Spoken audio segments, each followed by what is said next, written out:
Hello my dear friends. जो भी 2026 में 10वीं बोर्ड का एग्ज़ाम देने वाले हैं बिहार बोर्ड के हिंदी मीडियम से, उसके लिए ये क्लासेस एक रामबाण होगी।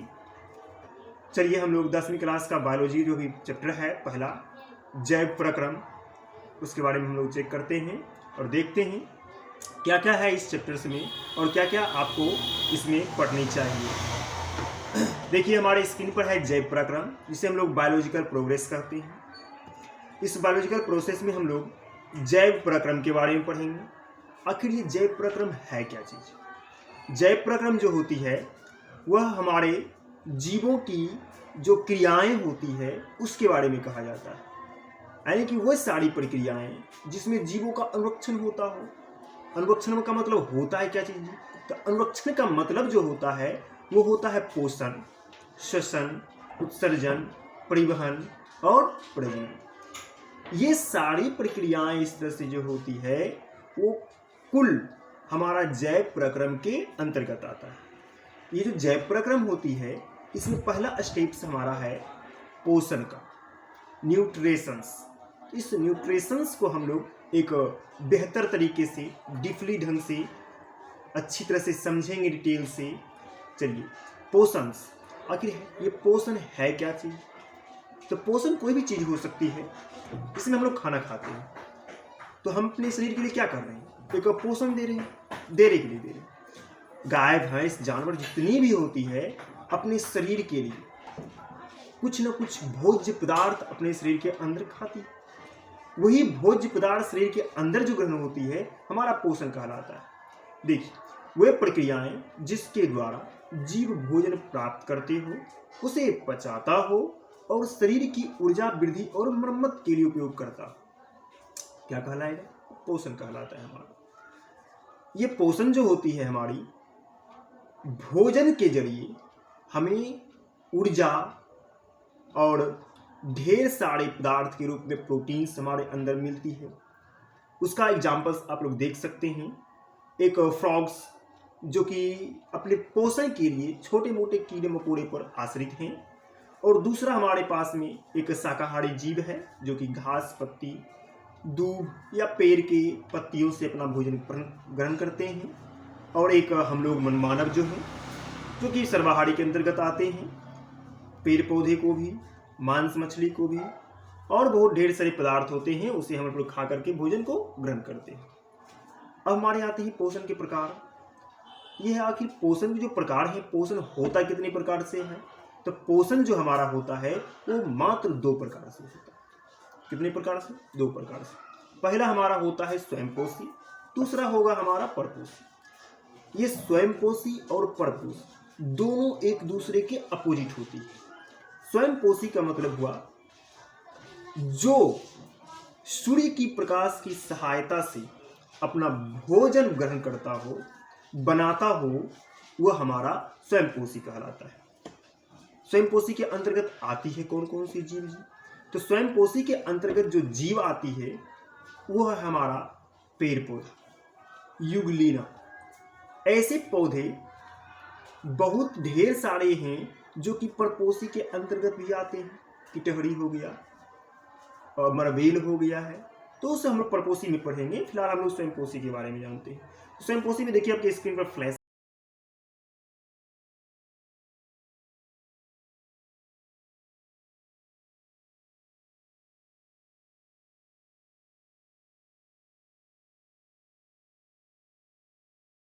जो कि सूर्य के प्रकाश से लेकर के, जमीन से खनिज लवण लेकर के, वायुमंडल से CO2 लेकर के अपनी भोजन क्रियाएं को पूरी करती है। दूसरा उदाहरण हमारा है जो कि आप लोग नदियों में कजली को देखे होंगे, काई जिसे हम लोग बोलते हैं, वही कजली भी हमारा क्या है? एक स्वयंपोषी है। और उसी में आता है हमारा साइनोबैक्टीरिया जो कि सूर्य से प्रकाश को ग्रहण करके प्रकाश संश्लेषण प्रक्रियाएं करती है, और इसी कारण से साइनोबैक्टीरिया और पेड़ पौधे, युगलीना, ये सब के सब क्या हैं? स्वयंपोषी हैं। अब स्वयंपोषी के बाद हमारा आता है परपोषी। तो परपोषी हम किसे कहेंगे? तो परपोषी के लिए वैसा पोषण जिसमें जीव अपना भोजन किसी अन्य जीव से प्राप्त करता हो और सूर्य पर आश्रित नहीं रहता हो, उसे हम क्या कहेंगे? परपोषी कहेंगे। तो परपोषी के अंतर्गत कौन कौन सी चीज आएगी जी? तो परपोषी के अंतर्गत हमारे शाकाहारी जीव आ जाएंगे, जैसे में हिरण हो गया है, गाय हो गई है, भैंस हो गई है, खरगोश हो गई है। ये सब स्वयं पोषी वाले पौधों को खा करके अपना भोजन प्राप्त करता है, न्यूट्रिएंट्स प्राप्त करते हैं। दूसरा उदाहरण हमारे पास में आएगा। दूसरा उदाहरण के रूप में एक शेर जो कि मांसाहारी, आप स्क्रीन पर देखिए, वो मांस किसी एक बच्चे के मांस को वो खा रहा है, कोई जीव है हिरण। अब दूसरा एग्जाम्पल्स में हमारा एक क्रॉ है, ये भी क्या है? ये भी एक मांसाहारी है और शाकाहारी, दोनों में ये आती है, इसलिए हम इसे सर्वाहारी कह सकते हैं। तो ये भी किसी न किसी जीव के बच्चे को या सरेगले मांस को या फिर किसी बच्चे के हाथ से कुरकुरा लेकर आप भागते हुए देखेंगे कौवा को, तो भी अपना भोजन क्या कर रहा है? किसी दूसरे जीव से प्राप्त कर रहा है। तो हम उसे क्या कहेंगे? परपोषी जीव कहेंगे।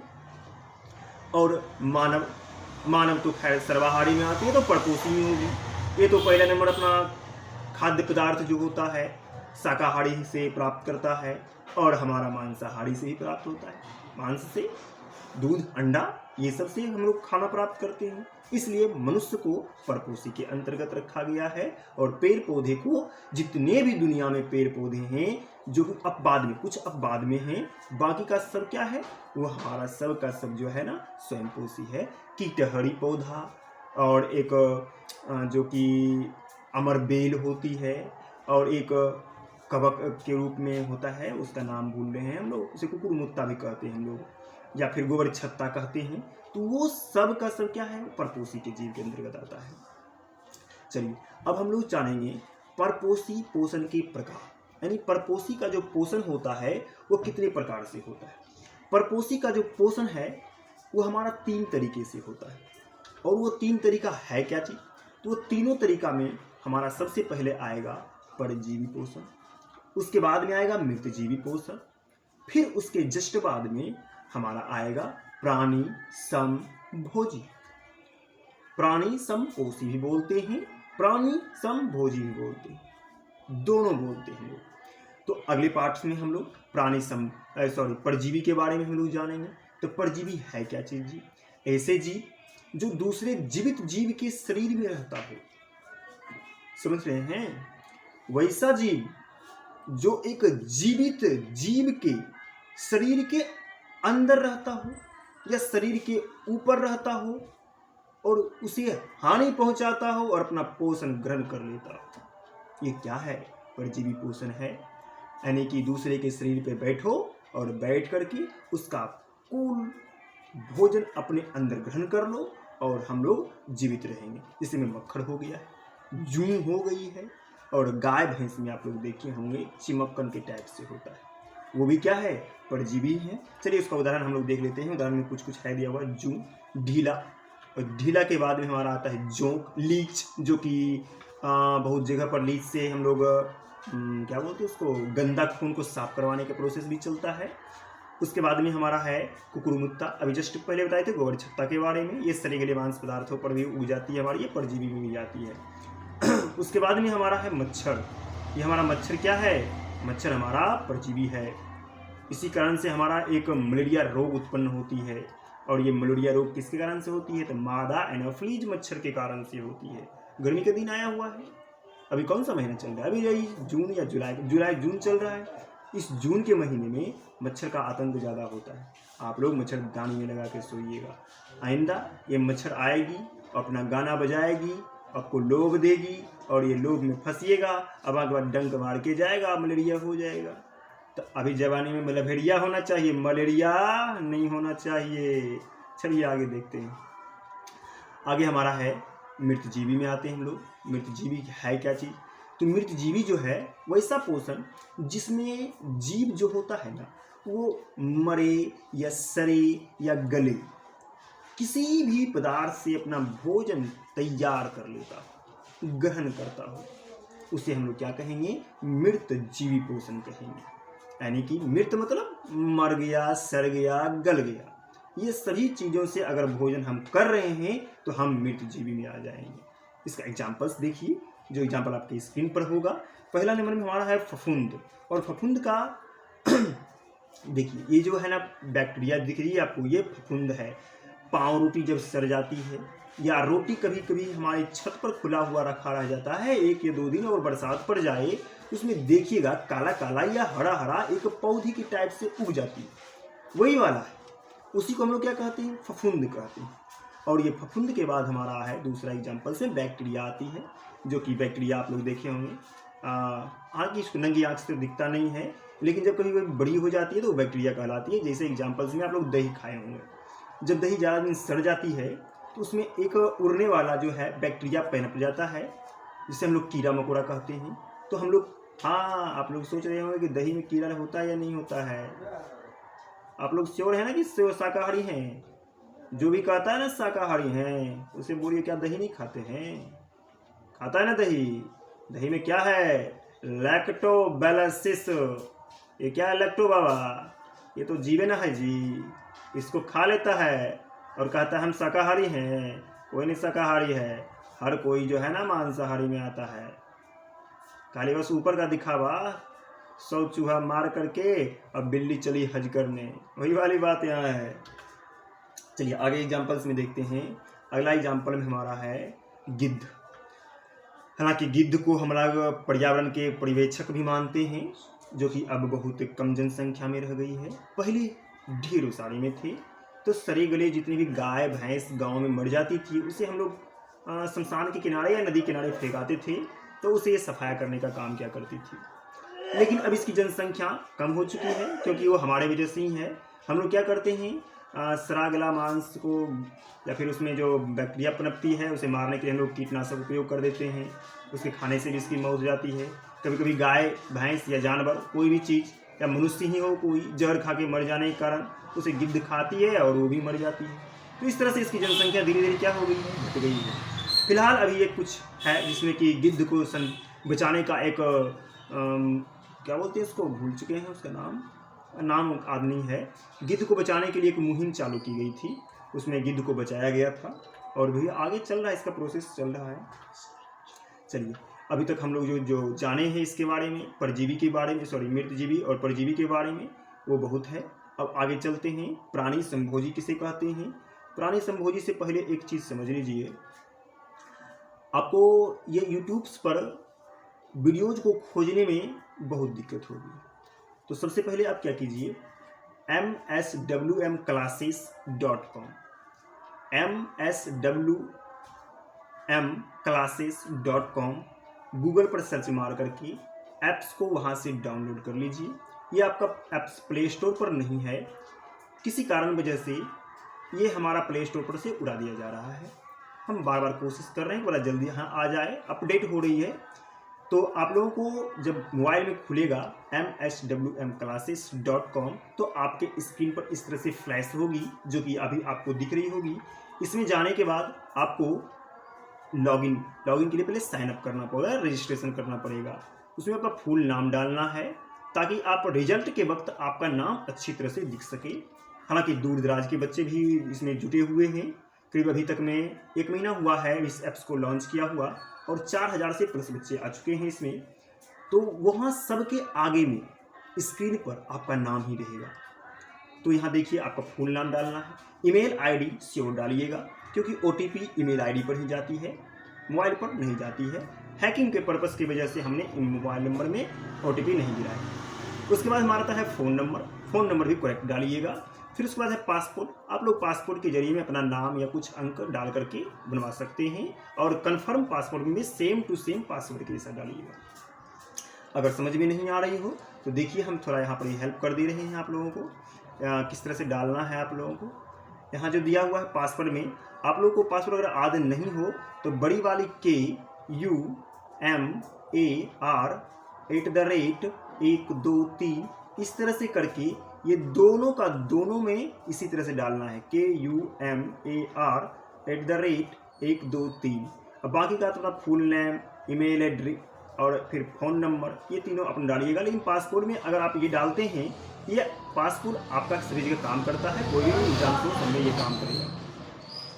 अब आगे है हम लोगों का, जब लॉगिन कर लीजिएगा, इसमें साइन अप कर लीजिएगा, तो उसके बाद में आप लोग को लॉगिन आता है। लॉगिन में आप ईमेल आईडी और मोबाइल नंबर इस दोनों को यूज कर सकते हैं, और पासपोर्ट जो पीछे आपने बनाया था kumar@3 उससे आप लॉगिन कर सकते हैं। जैसे ही आप लोग लॉगिन कीजिएगा तो आपके ऊपर में, आपके हेड में एक बिहार बोर्ड या फिर अदर कोई एग्जाम्स के बारे में आपको यहाँ पर दिखेगा, शो करेगा। आप यहाँ पर ये वाला बटन को क्लिक करके यहाँ पर जैसे क्लिक कीजिएगा तो आपको Bihar board classes 10th class इस तरह से करके दिखाई पड़ेगा। वहाँ पर आप उसमें क्लिक कर लीजिएगा। हालांकि इस ऐप्स में एक ही एग्जाम्स नहीं है, बहुत अनेकों एग्जाम्स है। बिहार SSC, दरोगा, रेलवेज, बहुत ऐसे कंटेंट हैं, करीब 8000 से प्लस एग्जाम्स इसमें है केवल। लेकिन आप 10th क्लास का भी है तो आप 10th क्लास का देखिए, इसमें अदर क्लासेस भी है।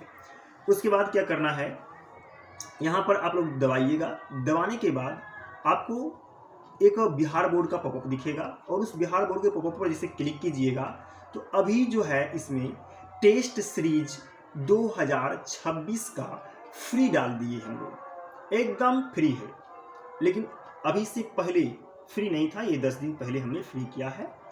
पहले साइंस, इंग्लिश जो कंटेंट है दिया हुआ, ये सब हमारा पहले का कंटेंट है, जो कि मतलब कि क्लासेस से पहले करवाया करते थे, और वो है। और जो नया 2026 में अभी हम लोग डाल रहे हैं वो यहाँ पर प्योर एक मक्खन के रूप में है, जो कि आपके अंक के साथ साथ में एवरेज को भी आगे बढ़ाएगा, नॉलेज को भी आगे बढ़ाएगा। इस ऑल टेस्ट का बुक जो है हमारा अमेजन पर आया हुआ है। कहाँ पर आया हुआ है? अमेजन पर। अमेजन पर आप लोग MSWM science SCIENCE science book लिख करके आप पब्लिश करते हैं, सर्च करते हैं, तो आपको एक बुक मिलेगा, जो कि वो बुक आपको अभी 10 दिन के बाद अमेजन पर आ जाएगा। करीब वही 28 या 29 जून से आ जाएगी।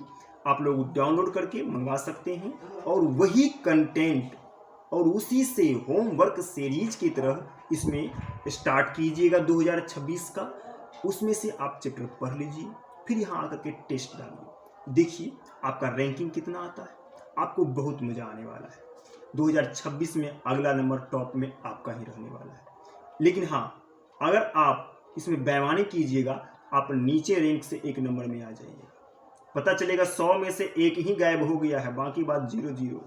इसलिए बेईमानी नहीं, एकदम होशियारी से, लगन से मेहनत कीजिए, आपका रिजल्ट बनेगा। इसमें हम वादा के साथ कहते हैं, आपका रिजल्ट इसमें एकदम नहीं चूकने वाला है।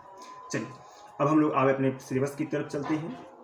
सिलेबस से पहले देख लीजिए, अगर किसी को पता नहीं हो तो देख लीजिए, स्क्रीनशॉट मार लीजिए सब। MSWMclasses.com यही सर्च करना है गूगल पर, ठीक ना। चलिए हम लोग आते हैं प्राणी संभोजी पोषण में, यहीं पर छूटे हुए थे। तो प्राणी संभोजी पोषण आखिर क्या पोषण कहलाती है? तो वैसा पोषण जिसमें जीव ठोस या तरल रूप में अपना भोजन ग्रहण करता हो, उसे हम क्या कहेंगे? प्राणी संभोजी पोषण। तो ठोस या द्रव के रूप में तो हम लोग भी ग्रहण करते हैं। दूध क्या हो गया, लस्सी क्या हो गया, दही क्या हो गया, तरल हो गया।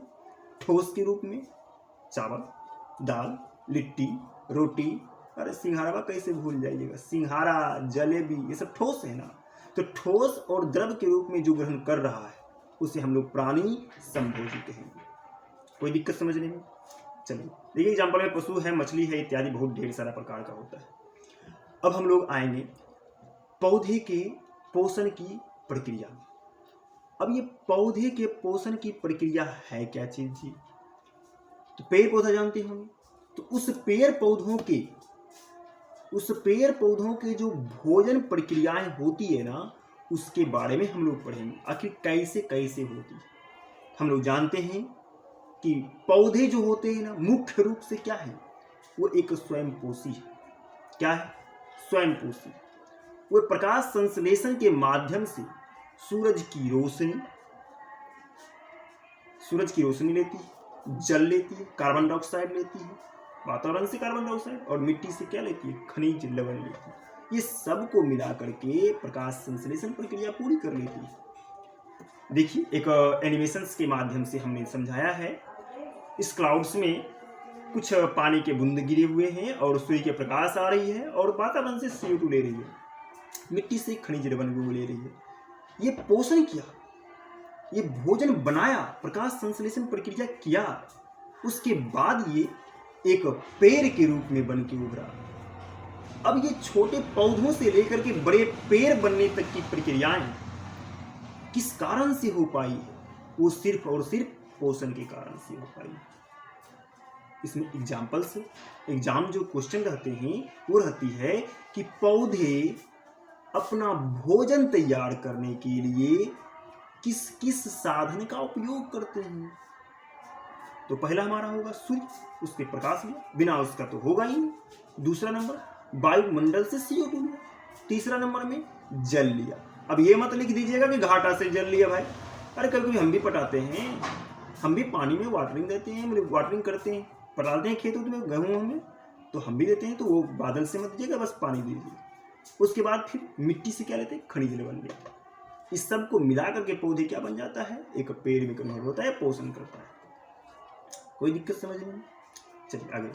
अब ये प्रकाश संश्लेषण प्रक्रिया है क्या चीज जी? तो प्रकाश संश्लेषण वैसी प्रक्रिया है जिसमें सूर्य से प्रकाश को लेकर के कार्बन डाइऑक्साइड वायुमंडल से लेकर के पौधों की पत्तियां में उपस्थित क्लोरोफिल के द्वारा यहाँ पर पूर्ण रूप से प्रकाश को बदल देती है, एक भोजन के रूप में बदलती है। वही प्रकाश संश्लेषण प्रक्रिया कहलाती है।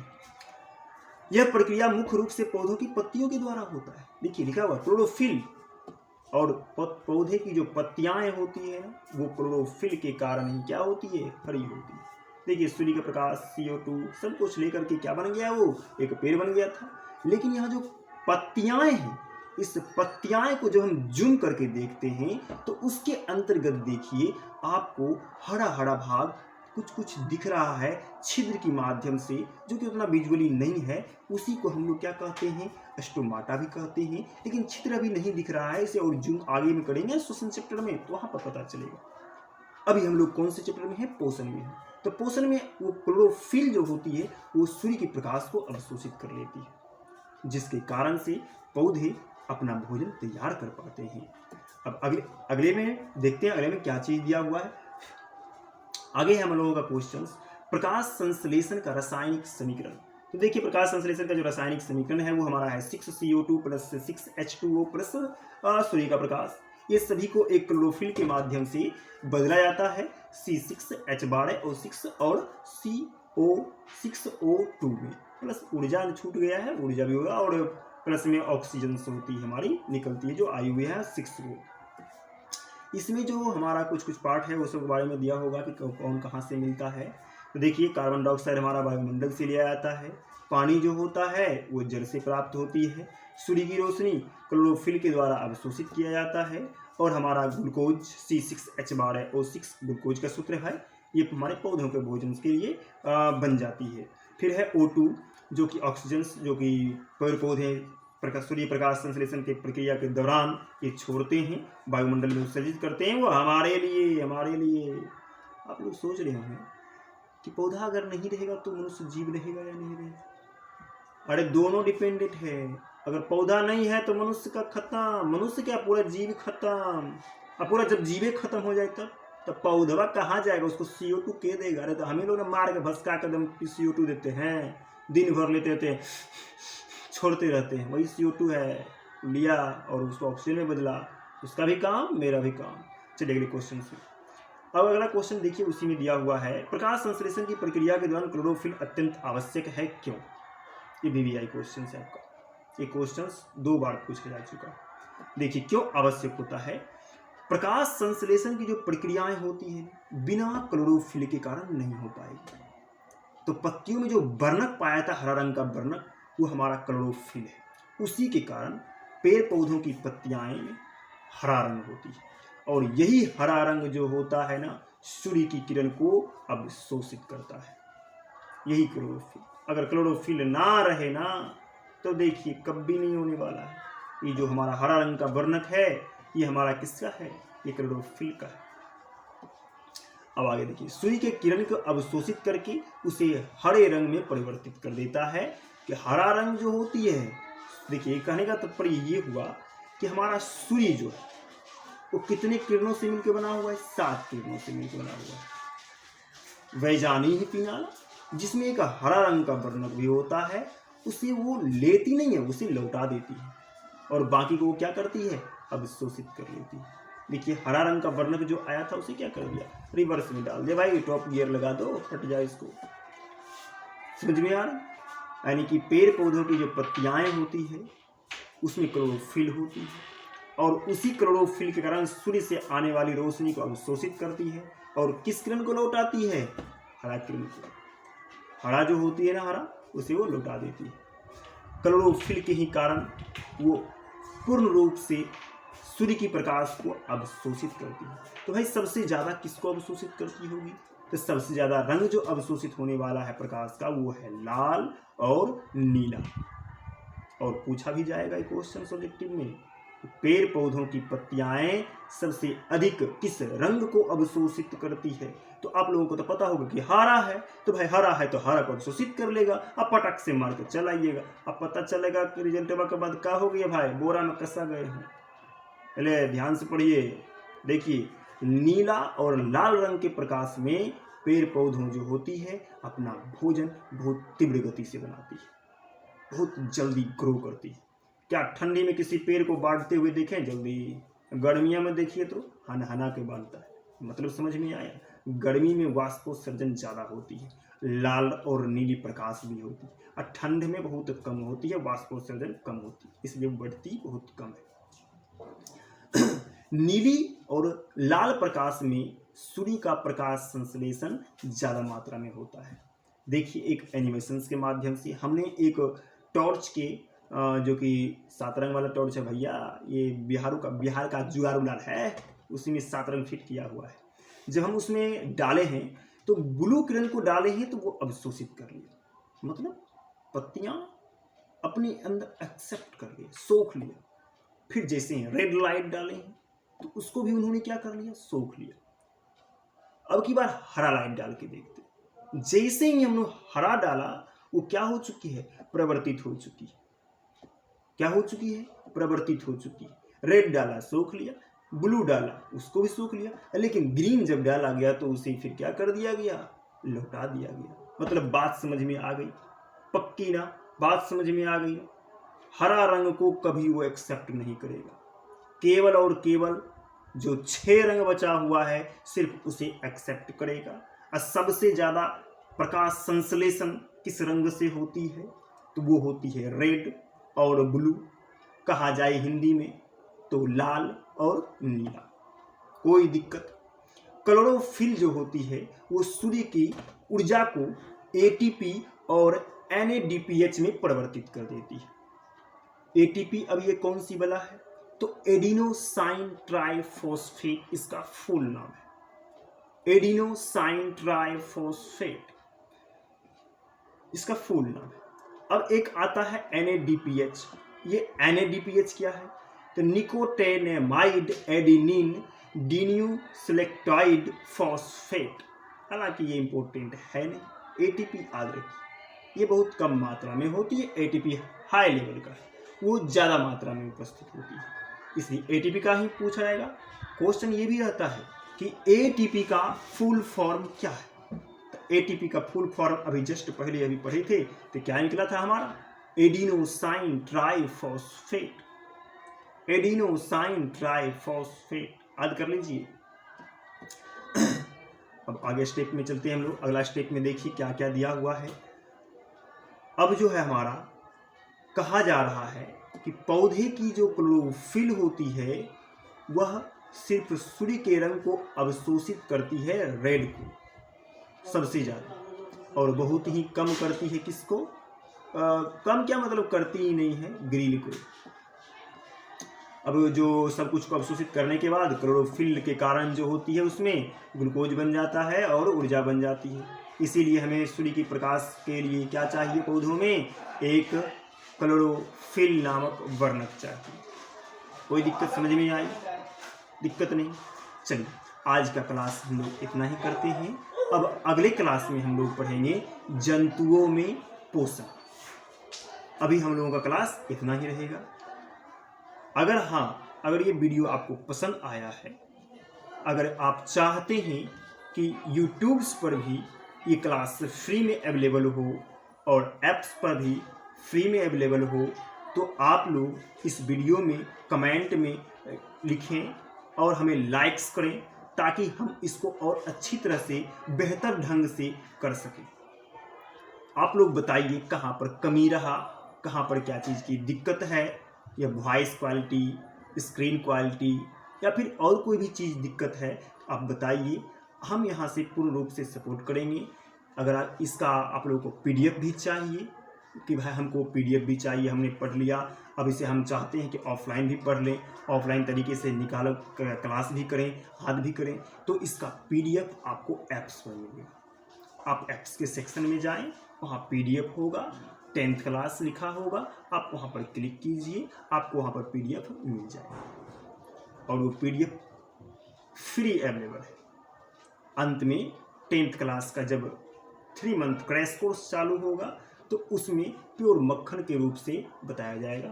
सिर्फ वो रिमार्केबल वीडियोज होंगे जो, और पीडीएफ डाला जाएगा वो सिर्फ रिमार्केबल होगा, मतलब केवल पढ़े और जा कर के, मतलब जो नहीं भी पढ़ा लिखा है ना, हल्का फुल्का देख लिया, पास, उतना कंटेंटेबल हम लोग रोज हर एक साल देते हैं, हर एक स्टूडेंट को देते हैं ऑफलाइन में।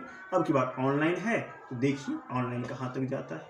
चलिए धन्यवाद, लाइक करें, सब्सक्राइब करें, शेयर करें, ताकि दूसरों को भी हेल्प हो पाए। ठीक।